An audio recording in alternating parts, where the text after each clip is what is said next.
Olá, esse é o protocolo de atendimento na atenção primária à saúde na pandemia de Covid-19. Vamos falar do capítulo de atenção à saúde da gestante puérpera na pandemia Covid-19. Eu sou Cleonósia Vasconcelos e estou na gerência de atenção à saúde da mulher do estado de Pernambuco. Temos na equipe Joyce Santos, Márcia Freitas, Michele Nascimento, Rosiane Firmino, Sueli Carvalho e Welita Salles. Vamos lembrar que o vírus da Covid-19 se chama SARS-CoV-2, né? Ele configura uma emergência de saúde pública internacional, tem alta transmissibilidade de pessoa a pessoa, através de gotículas respiratórias, contato direto e objetos contaminados, tendo um período de incubação que pode chegar de 2 a 14 dias, sendo período médio de 5 a 6 dias, com espectro clínico de infecção muito amplo, podendo variar desde assintomáticos, 30% das pessoas, com sintomas leves e moderados, 55%, sintomas severos, 10% e sintomas críticos, 5%. A taxa de óbito vai variar entre assintomáticos, leves a moderados, se apresentando realmente nos casos severos com 15% e críticos com 50%. Até o momento, não há vacinas ou medicamentos específicos com comprovação científica, sendo então o manejo clínico voltado para suporte e controle dos sintomas. A atenção primária à saúde deve ser o primeiro contato do usuário do Sistema Único de Saúde, principalmente em situações de surtos e epidemias. Ele vai ter papel fundamental no controle dessa situação, da doença.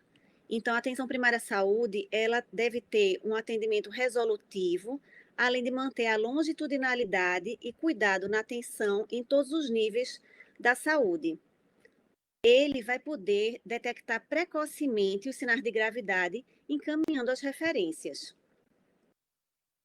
Mudanças fisiológicas no organismo de gestantes e puérperas predispõem a infecções graves, dentre elas infecções respiratórias, tornando essa gestante com menor capacidade de resposta a hipóxias, situações de hipóxias, e por isso, atualmente, gestantes em qualquer idade gestacional e puérperas até 42 dias são consideradas grupo de risco. Então, podemos ver no sistema cardiovascular algumas alterações, como o aumento do débito cardíaco, que já causa uma anemia fisiológica, aumento do fluxo plasmático renal, causando edema periférico, leucocitose, plaquetopenia, hipercoagulabilidade com aumento de risco de trombose, e sabemos que a própria Covid-19 tem fatores pró-inflamatórios com a tempestade de citocinas, que já vai causar um aumento do risco de trombose, se somando aos fatores da própria gestação. No sistema respiratório, observamos aumento do diâmetro transverso da caixa torácica, elevação do diafragma com hiperventilação fisiológica, alterações do volume pulmonares. Então, essa dispneia fisiológica da gestação pode retardar um diagnóstico de infecção respiratória nessa mulher. E o sistema imunológico com alterações na imunidade mediada por células.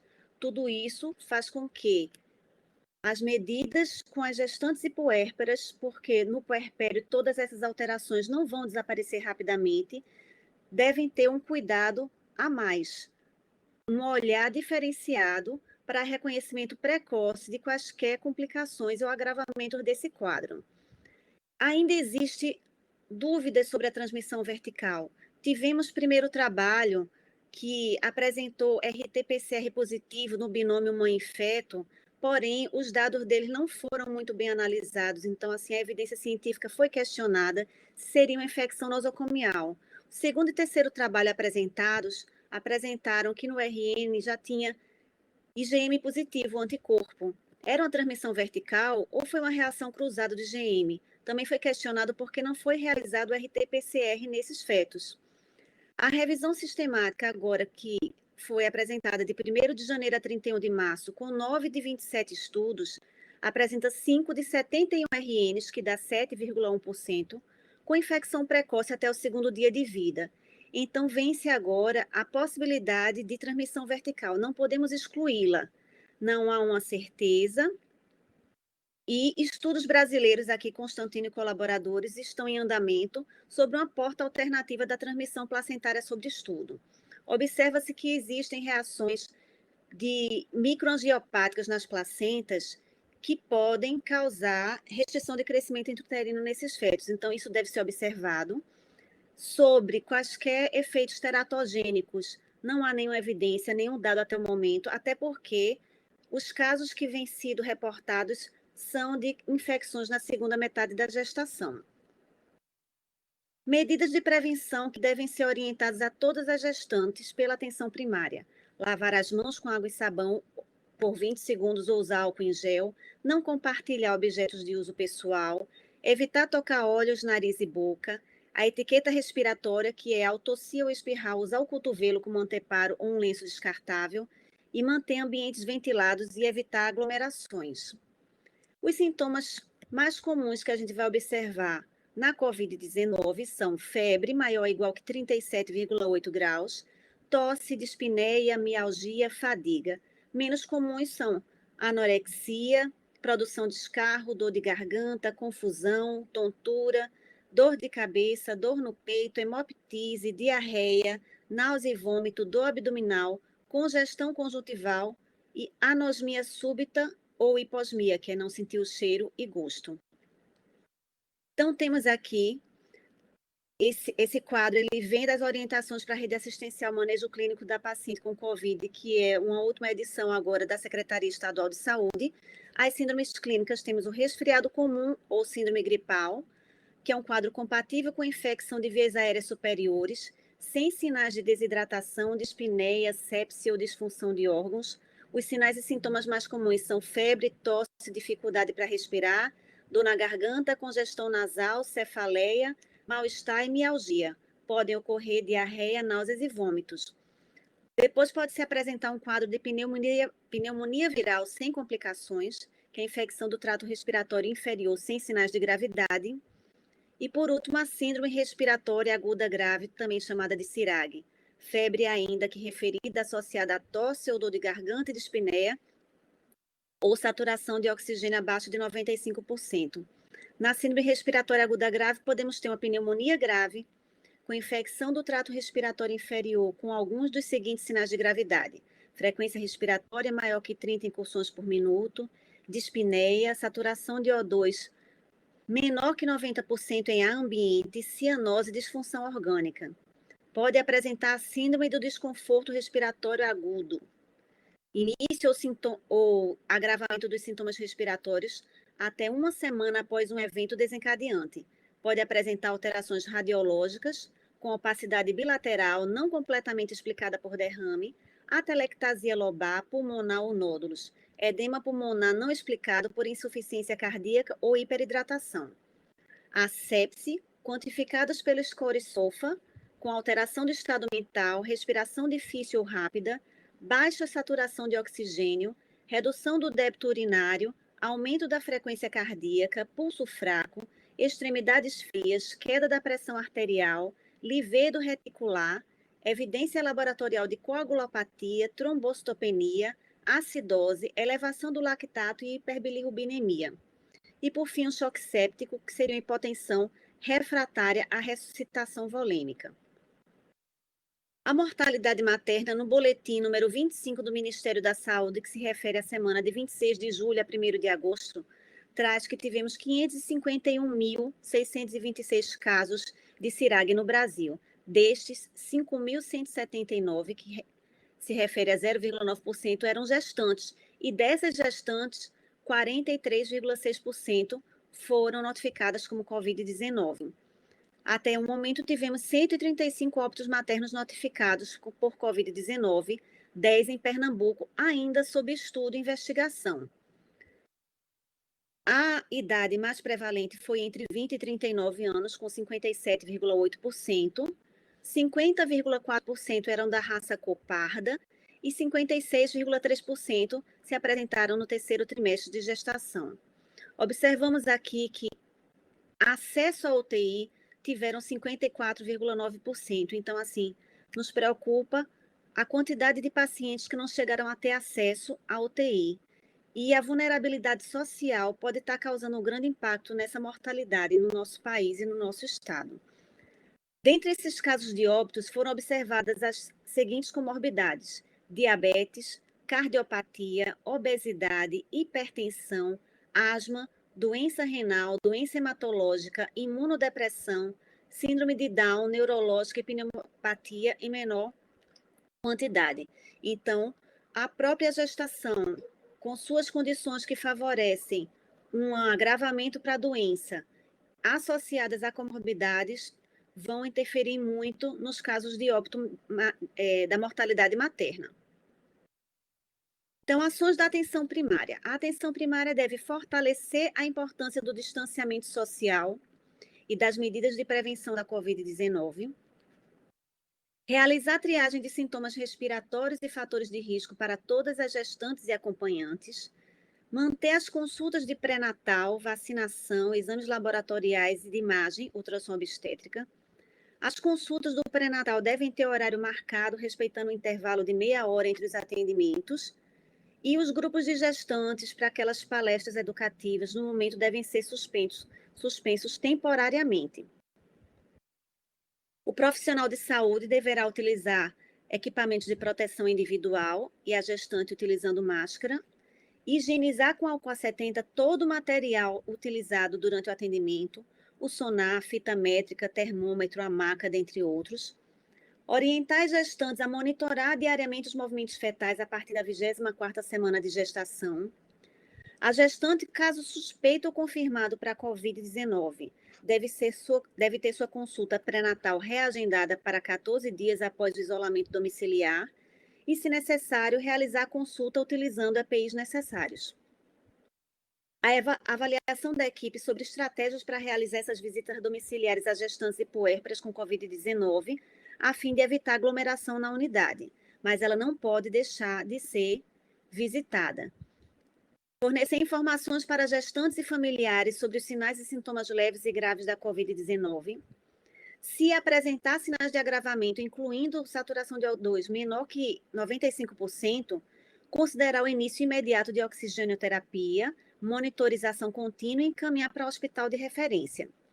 Então, voltando a falar das estratégias locais para a reavaliação diária de queixas e sintomas das pacientes em isolamento domiciliar, de modo a diagnosticar precocemente casos de piora. O isolamento da gestante sintomática, ela deve ser sob vigilância. Ou vai pessoalmente, ou vai ter alguma maneira remota de estar fazendo contato, para que precocemente qualquer sinal de agravamento seja encaminhada à unidade de referência.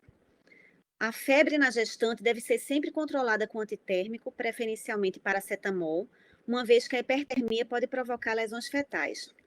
E após a COVID, manter vigilância sobre eventuais restrições de crescimento fetal. Então, a gestante que passou pela doença COVID, continua na sua gestação, tem que ser monitorada por aquelas questões que foram faladas, placentárias, que poderiam ocorrer alguns eventos que restringisse a nutrição daquele feto.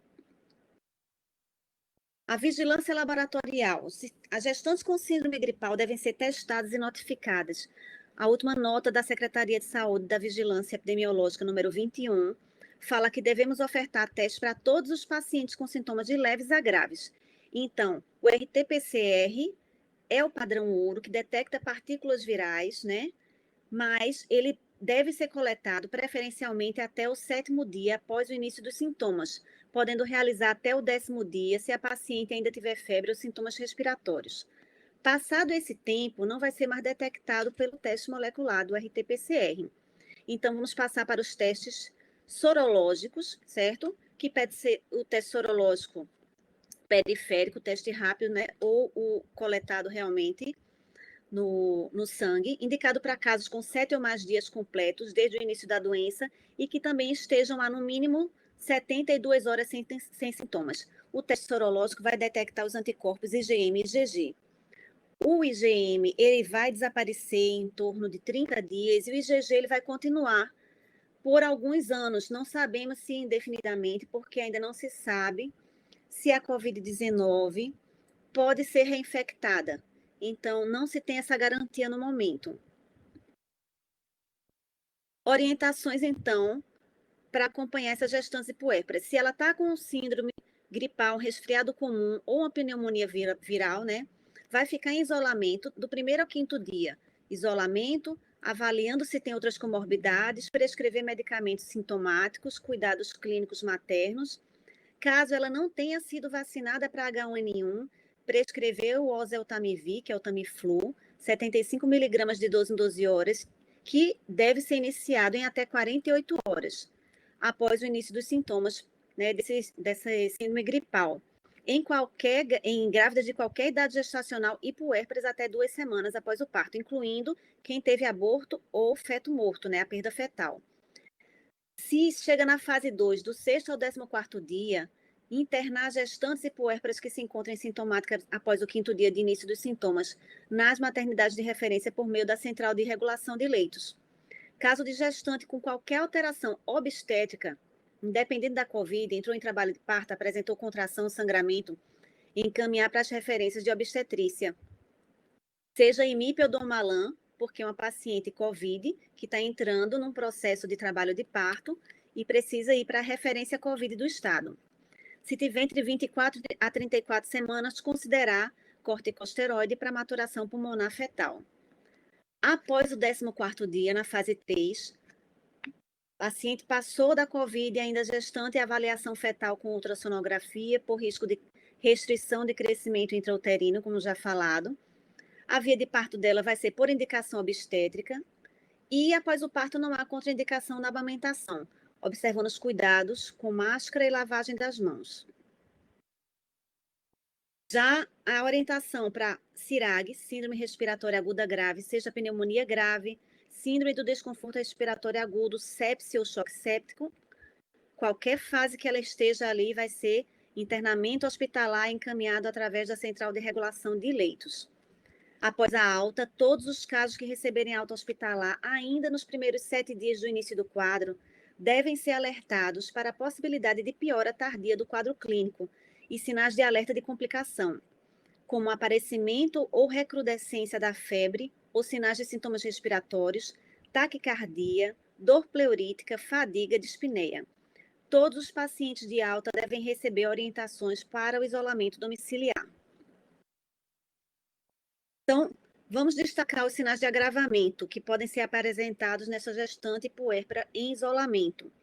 Dispneia, desconforto respiratório, frequência respiratória maior que 25 incursões por minuto, pressão persistente no tórax, dor no peito, saturação de oxigênio menor que 95% em ar ambiente, cianose ou desidratação, taquicardia, hipotensão com pressão sistólica menor que 90 e diastólica menor que 60, hemoptise, dificuldade para deglutir, queda do estado geral, Glasgow menor que 15. Qualquer sinal de agravamento, encaminhar para a maternidade de referência COVID através da central de regulação. E se a paciente simplesmente apresentar intercorrências obstétricas sem ser sinais de agravamento COVID, encaminhar para a maternidade de referência mais próxima para avaliação. Atenção no puerpério. Puérperas com COVID-19 devem ser orientadas a, se possível, manter o bebê em quarto separado. Se não for possível, manter uma distância de 1 metro do berço. Utilizar máscara quando precisar circular nas áreas comuns. A amamentação deve ser mantida em puérperas com COVID-19, seguindo os cuidados de etiqueta respiratória, higienização das mãos e uso de máscara pela mãe. Um plano terapêutico singular para monitoramento sistemático do binômio mãe-IRN deve ser preparado neste período. E planejamento reprodutivo pós-parto, aborto devem ser garantidos. Métodos reversíveis de longa duração são especialmente indicados. O SUS oferece o DIU de cobre. Então, é importante a gente pensar que a gestante, após passar por um susto desse da COVID, ela não deve, estar pensando em gestar novamente, até porque no momento de pandemia não é recomendado mesmo. Então, é muito importante reforçar sobre todos os métodos anticoncepcionais disponíveis, conversando quais são os de mais eficácia. Como dito aqui, o dispositivo intrauterino, que é o DIU de cobre, é oferecido pelo SUS, então pode ser ofertado desde o parto, pós-parto ou pós-aborto, se for o caso, e se não for, ofertado na maternidade, se não for possível, que seja ofertado a essa paciente assim que tiver a sua visita domiciliar puerperal. Então, vamos agora resumir toda a nossa conduta que foi feita aqui com a gestante. Continuar sempre o pré-natal nas pacientes assintomáticas, com observação rigorosa das medidas de prevenção da infecção, realizando os exames de rotina e as vacinas de rotina do pré-natal. As gestantes devem ser orientadas sobre cuidados preventivos também no ambiente domiciliar e orientadas a ligar para 136, procurar pelas unidades básicas se apresentar sintoma gripal, ficando elas em isolamento por 14 dias, né? E sendo monitoradas nesse período. A atenção primária tem que estabelecer fluxo com as maternidades para referenciar pacientes de acordo com a vinculação. Uma parturiente está em trabalho de parto, todas que chegarem na maternidade sintomáticas vão ser testadas e colocadas em quarto privativo em todas as fases do trabalho de parto. Profissionais vão usar EPI em todos os momentos. A parturiente, no momento do período expulsivo, pode ficar sem máscara, desde que a equipe possua paramentação adequada, e logo após o parto, a puérpera deve voltar a utilizar para que sejam observados os cuidados com o recém-nascido. Puérperas foi SARS-CoV-2 positivo, isolamento domiciliar 15 dias, orientar quanto aos cuidados para não contaminar os demais familiares e recém-nascido. A equipe vai realizar o monitoramento da parturiente para a detecção precoce de qualquer agravamento dos sinais e sintomas gripais. Apresentou agravamento desses sintomas, vai ser encaminhada para um centro de referência especializada. Se não tem COVID, a equipe da atenção primária deve orientar a manutenção do isolamento social, reforço às condutas em domicílio para inibir o risco de contaminação, de transmissão. Para a realização de consultas subsequentes para acompanhamento, considerar um monitoramento remoto para promover apoio à puérpera e seu bebê. Deve ser orientado como proceder no deslocamento para a atenção primária, de forma a prevenir o contágio pelo SARS-CoV-2. Então, a gente tem algumas ferramentas de suporte aos profissionais.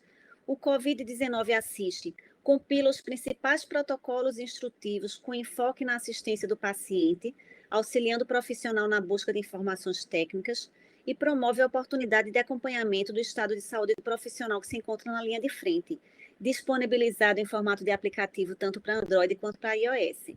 O programa Acolhe 6 é um programa de acolhimento psicossocial para garantir suporte aos trabalhadores e profissionais de saúde vinculados à Secretaria Estadual de Saúde. A Telesaúde oferece videoaulas e outros temas relacionados à pandemia por Covid-19. O informe CIEVES-PE, atualizações epidemiológicas, protocolos, notas técnicas e informes da Secretaria de Saúde sobre Covid-19, também disponíveis, né? Além da própria aqui Escola de Saúde Pública de Pernambuco, que é a ferramenta que já estamos utilizando. Para suporte aos pacientes, temos o projeto visita.com, que objetiva proporcionar atendimento humanizado, acolhimento e comunicação dos pacientes acometidos por Covid-19, com sua rede de apoio familiar e social através de comunicação por visitas virtuais. Essa proposta utiliza a tecnologia para superar as dificuldades e limitações diante do contexto da atual pandemia, que, além dos agravos gerados pela doença, afasta e impede o contato entre pessoas, fragilizando ainda mais o paciente e seus familiares.